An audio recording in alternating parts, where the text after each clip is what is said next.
Many times हम emotionally बहुत सारा इन्वेस्टमेंट करते हैं. Yes. नहीं करना चाहिए बिजनेस पे. पहले बिजनेस चलाओ, उस पे रेवेन्यू लेके आओ, प्रॉफिट मार्जिन हाई करो, फिर आप इन्वेस्ट करो. बट ये जो पूरा कॉन्सेप्ट है, ये most of the women entrepreneurs को नहीं पता है. They only working from the heart. पहला चीज है ना, आपका वाई ऑफ बिजनेस बहुत क्लियर होना चाहिए. अच्छा. आप बिजनेस क्यों करना चाहते हो. जैसे 6 साल 7 साल पहले मैं when I told my husband कि मुझे बिजनेस करना है, तो उन्होंने पूछा क्यों करना है, तो मुझे बोले सैटरडे संडे मुझे छुट्टी चाहिए. अच्छा. तो उन्होंने बोला प्लीज तुम बिजनेस चालू ही मत करो. उस समय मुझे समझ में नहीं आया because I was working in a corporate. So मुझे क्या था, नहीं मुझे रिलैक्स चाहिए. तो मुझे, मैं देखती थी मेरा हाँ. पति he can go for football, yeah. हाँ. तो मुझे लगता था कि entrepreneurship is all about like okay work तो चल रहा है but you have a lot of free time to enjoy. Entrepreneurship is a different game all together. आपका वाइब बहुत स्ट्रांग होना चाहिए बिकॉज हर दिन ना आपको उसे धोबी के वो कपड़े की तरह चट चट चट. और एंटरप्रेन्योरशिप उनके लिए है जिनका मेंटल स्ट्रेंथ बहुत हाई है. बिकॉज लाइफ में चैलेंजेस आएंगे, बहुत सारे रिजेक्शन आएंगे. वो रिजेक्शन आपके लिए एक फीडबैक है. जैसे आप गलत गली में चले जाते हो, आप थोड़ा ना बोलते हो अरे मैं कितनी बुद्धू हूँ, मैं गलत गली पे. आप क्या बोलते हो, ओ गलत गली, चलो नेक्स्ट पे चलते हैं. वो एक एटीट्यूड होना चाहिए. वो attitude is very very important for every entrepreneur. I think जो भी एंटरप्रेन्योर विमेन है उनमें ये एटीट्यूड होगा ही होगा, नहीं तो वो एंटरप्रेन्योरशिप चालू ही नहीं कर सकते. Right. Second is to every entrepreneur women, money से ना प्यार कर लो. मैं बोलूँ अभी तो फेब आ रहा है, 14 फेब, मैं तुम लोगों को बोलती हूँ डेट पे जाओ मनी के साथ.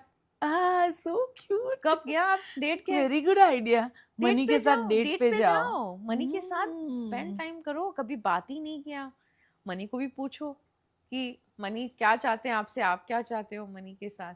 So love money because your finance, your business का finance is the spinal cord of your business. जैसे मैं कितने सारे एंटरप्रेन्योर विमेन को मिलती हूँ, मैं उसको पूछती हूँ आपका ग्रॉस प्रॉफिट मार्जिन कितना है, वो तो मैंने किया ही नहीं.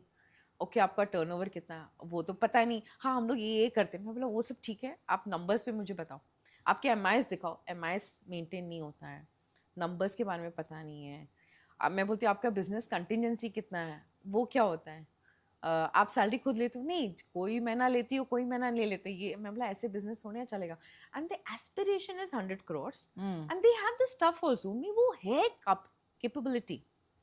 बट आप ऐसा बिजनेस फाइनेंस मैनेज करोगे, आप कैसे वो 100 crores पहुंचोगे. नहीं पहुंच सकते हो.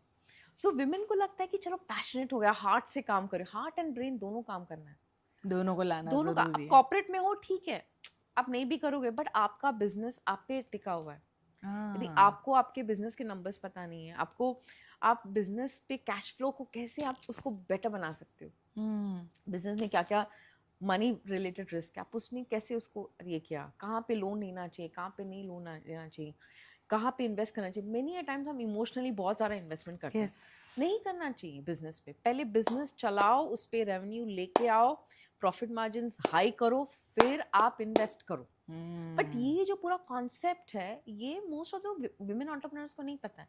दे only working from the heart. See life